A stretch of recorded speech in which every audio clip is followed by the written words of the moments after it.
अगस्त महीने की 1 तारीख को पूरे देश में बकरीद मनाई जाएगी। कोरोना महामारी को देखते हुए महाराष्ट्र सरकार ने गाइडलाइन जारी की है। सभी पशु बाजार बंद रहेंगे। अगर कोई शख्स बलिदान के लिए जानवर खरीदना चाहता है तो ऑनलाइन या फोन पर खरीदी कर सकता है। और साथ ही लोगों से अपील करते हुए कहा गया है, अगर संभव हो तो इस बार प्रतीकात्मक बलिदान दें।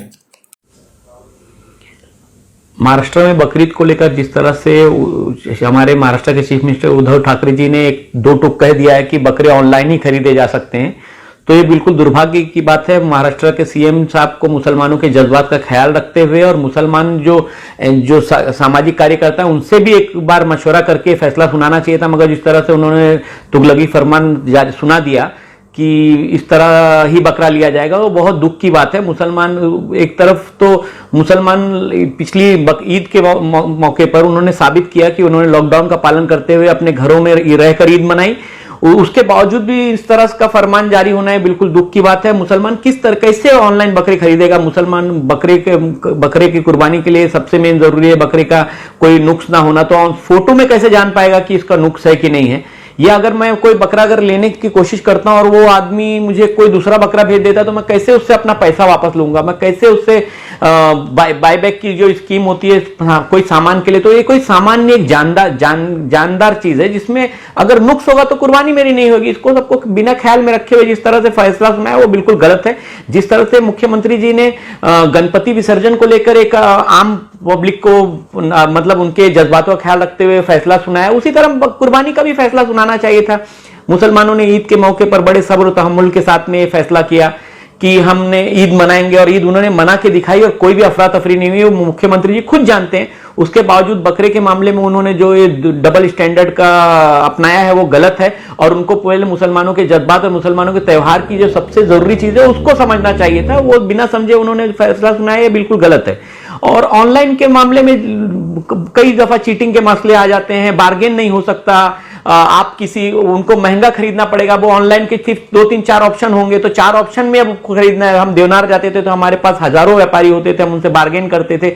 व्यापारी को हम देखते थे कि भाई जानवर कैसा है, खूबसूरत है तो उसका थोड़ा रेट ज्यादा होता है, तो उस तरह से हम लोग बार्गेन करके लेते थे। आज हमारे पास ऑप्शन नहीं है, 4 ऑप्शन है, चारों लोग ने अगर मिल गए तो हमको तो अगर 10,000 के बकरे को 20,000 मांगेंगे तो हमें देना पड़ेगा। इस पैसे की जो क्राइसिस है, ऐसे वक्त में इस तरह का फरमान जारी करना मुसलमानों पर ऐसा लगता है एक इकोनॉमिकल बोझ बनाया जा रहा है, तो वो बिल्कुल गलत है। और मैं इस बात से भी बड़ा हताश हूं कि हमारे जो चुने हुए नुमाइंदे उन्होंने भी इसका कोई विरोध नहीं किया और इसके मुख्यमंत्री जी का फरमान सुन के सर झुका के चले आए, वो भी अच्छी बात नहीं है। मैंने खुद ने एयरलाइंस का टिकट बुक किया था, एयरलाइंस वाले ने खुद ने फ्लाइट कैंसिल कर दिया और उन्होंने पैसे भी मुझे लौटाए नहीं। उन्होंने कहा कि 1 साल तक आपके पैसे हमारे पास है, आपको जब कभी टिकट चाहिए होगा तो आप ले लीजिएगा, हम आपको टिकट दे देंगे। तो ये जब इतनी बड़ी कंपनियां इस तरह के धोखेबाजी करती हैं, ऐसे हालात में जब पैसे की इतनी मजबूरी है करती हैं, तो ये छोटे छोटे जो ऑनलाइन में बेच रहे हैं उनमें धोखा हो जाए तो क्या उसमें कौन सी दो राय है? क्या नई बात है? आप लगातार सुनते हैं ऑनलाइन में किस तरह से पैसे का फ्रॉड होता है, किस तरह से पैसे लोग ले लेते हैं। कई कंपनियां हैं जिनको हम लोग पैसे भेज देते हैं, उन लोग सब प्रोडक्ट नहीं भेजती हैं, तो या टाइम पे नहीं भेजती है, या भेजती है तो नुक्स वाला भेज देती हैं, या भेजती हैं तो दूसरा कुछ भेज देती है। इस तरह से बहुत सारे मामले होते हैं, बहुत सारी कंप्लेन होती है, तो क्या इसमें नहीं हो सकता है? तो इसको मुसलमानों के जज्बात का ख्याल रखते हो, क्योंकि हम ये कुर्बानी अपने दीनी फरीदे के लिए कर रहे हैं, हम गोश्त खाने के लिए नहीं कर रहे हैं कि कोई भी आएगा और हम जुबा करेंगे और खा लेंगे उसको। गोश्त के लिए कुर्बानी नहीं, कुर्बानी अल्लाह की रजा के लिए, हमारी अकीदत के लिए, हमारे मोहब्बत के लिए।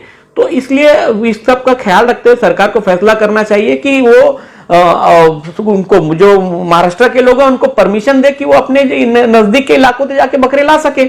अगर बकरे ला के कुर्बानी करने का अगर हमारे पास ऑप्शन होगा तो हम जाएंगे कि हम गांव देहातों से बकरे ले सकते हैं और भी कहीं से बकरे ले सकते हैं। और हमने तो हमेशा सोशल डिस्टेंसिंग की बात की है, हमने उसका सपोर्ट किया है। हम जब से लॉकडाउन की प्रतिक्रिया शुरू है तब से हम लोग उसके फेवर में लगातार कोशिश कर रहे हैं कि लोग सोशल डिस्टेंसिंग का पालन करें। और मुसलमानों ने तो ईद के मौके पर सोशल डिस्टेंसिंग करके ईद मना के दिखा दिया है। इसके लिए अब मुख्यमंत्री जी को परेशान होने की जरूरत नहीं थी, उन्हें उनको परमिशन देना चाहिए, वो बकरे अपने जहां से चाहे वहां से ले आए।